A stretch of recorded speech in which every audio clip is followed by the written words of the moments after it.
আচ্ছা আপনি আমাকে একটা কথা বলেন যে আপনি 600 টাকা বেতনে মানে কি কারণে আসছেন, এটা কি মনে করছেন আপনি?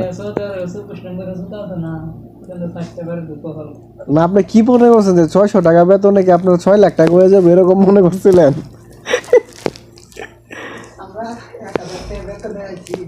1000 টাকা বেতনে এসে আমরা আফসোস করছি যে কেন আসলাম, আর উনি জানে যে 600 টাকা বেতন, তারপরও বিদেশে মানে দৌড় মাইরা এসে পড়ছে।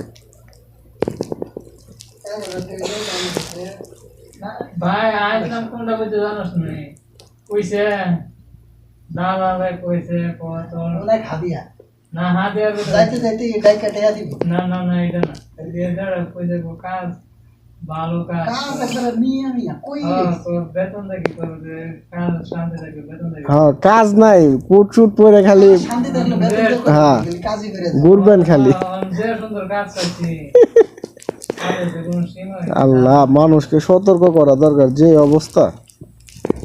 আরে একদম কথা শুনবে না বিদেশে আসে এই পরিস্থিতি আরে কই কথা শুনতো না আপন ভাই কথা শুনতো না তার পুরো তো বাদ